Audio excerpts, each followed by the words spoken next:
Hey yo, what's up sa inyo mga kabengyo? At today meron na naman tayo napakainit na reaction video. Good evening sa inyong lahat mga solid kabengyo ko. At dito latest update tayo para dito kay Janrel Casimero na kung saan inaangkin na nga ito ng Saudi Arabia mga kabengyo. At kung sakaling doon nga talagang mapalaban etong si Utol Janrel Casimero, I think much better. Dahil alam naman natin na ayaw na nga sa kanya ng promoter niya sa Japan. So kung talagang niluluwa na siya ng mga taga-Japan, pwede naman siya talagang lumaban dito sa Saudi. At tara mga kapengyo, wag na natin patagalin at sabay-sabay natin panoorin dito kay Angas Kano TV. Masayang ibinalita ng Saudi Arabian billionaire Turki Al Sheikh na kanilang bubuksan ang lower division sa kanilang bansa sa Saudi, na kung saan ay kukuha sila ng mga piling elite fighters mula Asia. Yan ang maganda mga kapengyo, Isipin nyo pagka kumuha sila ng mas bababang timbang mga kapengyo, gaya na lang nila Utol Janrel Casimero, yan Naoya Inoue, sila Nonito Donaire, at yung mga iba-iba pang mga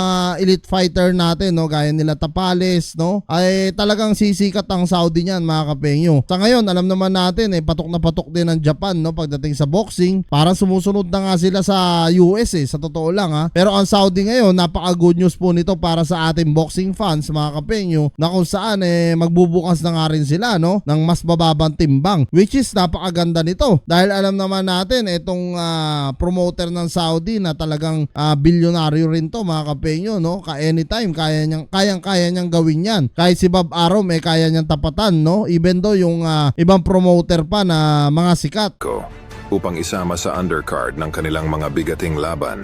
Maganda. Para po sa kaalaman ng lahat, itong si Turki Al Sheikh ay nakilala bilang isang big-time promoter na kung saan ito mismo ang nagbabayad sa mga heavyweight champion bilang kapitalista.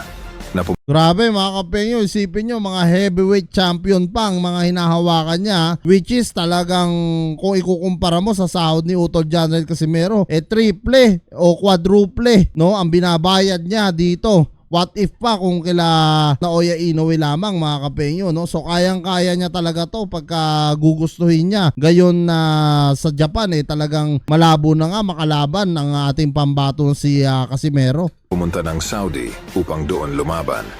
Sa madaling salita, maganda yan, sa maganda balita yan. Unahang pagkakataon ay isasama na nito ang mga lower division bilang undercard sa mga main event ng heavyweight.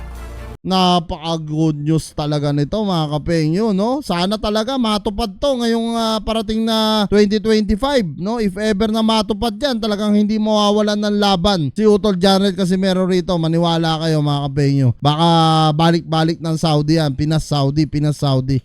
Subalit ang mga piling elite fighters lamang ang kukunin nitong si Al Sheikh, na kung saan ay napapabalitang itong si Casimero ang isa. Wow, grabe naman. Sobrang blessing to kay Utol Janrel Casimero mga kapengyo. Sipin nyo ang napipili o nasisipat netong promoter ng Saudi si Janrel Casimero kaagad mga kapengyo. Mga kukuning elite fighters sa lower division upang magpakitang gilas sa Saudi Arabia.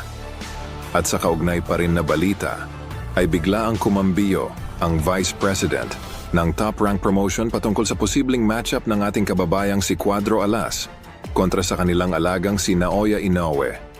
Ay nako, kahit na hindi sabihin ni Bob Arum yan, alam na namin lahat. Sa Japan pa nga lang iwas na kay Casimero tong si Naoya Inoue. Tapos sa promoter pa kaya, kahit pa sa promoter yan kung ayaw naman din ng boxer, wala rin magagawa yung promoter.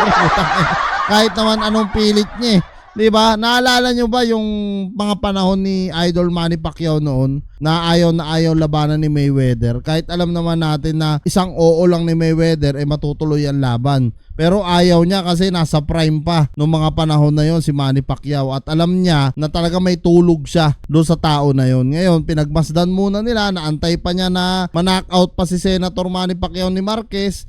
hanggang sa nag-iba yung estilo ni Pacquiao, no? Naging more defensive siya. Even though na nag-open defense pa rin si Manny, pero naging mas maingat na kasi siya nung sa mga huling laban niya, kaya napag-aralan din, no, ng Mayweather promotion, which is doon na nila nilabanan, no? So dito, nakikita ko kasi ang kinakatakot ni Inoue dito, hindi naman siya totally natatakot dito kay Casimero Feeling ko lang na kinakatakot niya rito kay Casimero is yung machambahan siya. Kasi nga alam natin na may knockout power, no, si Casimero. Anytime pwedeng mangyari yung knockout, 'di ba? Gaya nga ng mga sinasabi ng mga analyst sa sports, no, or yung mismo mga professional boxer gaya ni Roy Jones Jr. Sinasabi nga nila, 'di ba? Style makes fights nila Bernard Hopkins, 'di ba? Talagang 'yan yung sinasabi nila So, maaaring baka mamaya makalusot, no, yung left hook neto ni Casimero dito sa mukha ni Naoya Inoue, baka matulog, no? Baka mamaya imbis na sure ball sila, sure win, mabaliktad yung mangyari. Yun yung kinakatakot nila, no, na kaya kung bakit ayaw nilang labanan dito si Janrel Casimero. Kasi malinaw na malinaw, mga kapenyo. Ito lang sasagutin ko lang yung mga ilang basher, no, na sinasabi nila panay daw ang pabor ko kay Casimero. Paano hindi ko papaboran yung tao, mga kapenyo? Kitang-kita ko naman kung paano nyo binababa, kung paano nyo dinadown yung tao. Syempre, pag nakikita mo yung tao ginaganyan na wala namang ginagawang masama sa inyo, pwede naman din siguro ako magsalita, no? Kasi syempre may freedom of speech naman tayo dito. Anytime, anywhere, pwede tayo magsalita. Dito, sinasabi ko lang naman, no, yung katotohanan na kung saan, na-overweight lang naman etong si Janrel Casimero. Oo, alam ko na disiplinado talaga sa Japan. Kahit dito sa Taiwan, mga kapenyo, disiplinado. Hindi pwede yung mga bawal-bawal na ganyan. Pero ano bang ginawa sa kanya? Diba, binan na nga siya ng 1 year, no? So, pinagdusahan niya na lahat yun. At bago siya lumaban kay Saul Sanchez, dehydrated siya, mga kapenyo. So, bakit pa kailangan nilang i-bash yung tao na wala namang ginagawa sa kanila? Diba? Yun lang. Yun yung sinasabi kong common sense. Doon sa mga hindi marunong, doon sa mga nagdudunong-dudungan sa comment section na sinasabi nga nila wala raw tayong alam, no? Hindi ko raw alam yung ibig sabihin ng bawal sa Japan. Alam po natin yun. Dahil pag pumunta rin po kayo ng Taiwan, lahat ng rules malalaman nyo rito. Ganun po yun. Parehas na parehas po sa Japan. Dito sa Taiwan, real talk po yan. Na kung saan ay ayon sa kampo ng Top Rank Promotion ay hindi raw nila muna priority ang matagal ng unfinished business sa pagitan ni Casimero. Naku po, Bob Arom, wag ka na magsalita, lolo. Matagal na naming alam na hindi naman talaga nyo prioritize etong si Utol Janrel Casimero kahit noon pa, no? Alam nyo, ang tagal na nga yan na hinahamon ni Janrel. Kumbaga, ilan na yung nalabanan niya.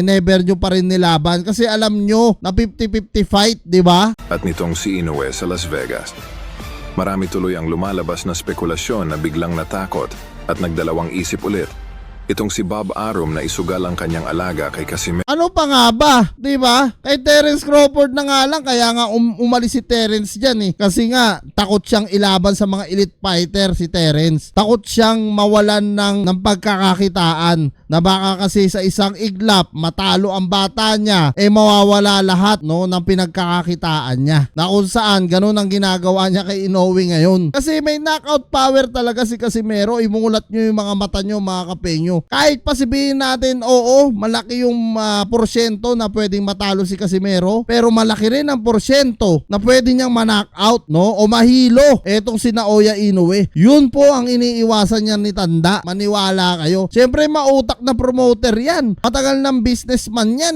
Natural, hindi papayag yan na mag-alanganin yung kanyang bata. Kaya nga si Terence Crawford, humiwalay. Tingnan nyo, gumanda karera ni Terence Crawford kahit ganun-ganun lang. Natalo niya yung mga talagang elite fighter gaya nila Sean Porter, di ba? Nila Errol Spence.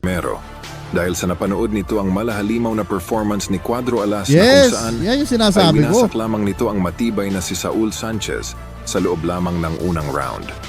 Kasi paano hindi natin masasabing matibay talaga si Saul Sanchez? Yung mga huling laban ni Saul, kaya nga kinabahan din ako na alam kong 50-50 fight dahil puta nakita ko mga laban nun matitindi, 10 rounds, 12 rounds sumasabay. Kaya sabi ko hindi man-knockout ni Utol Janrel to, pero ano nangyari? Dahil nga binababaan yung mga basher kayo, etong si Janrel, ayun, naka-knockout tuloy. Nabigyan tuloy ng itaas ng blessing. So, nag-iyakan ngayon yung mga basher, di ba?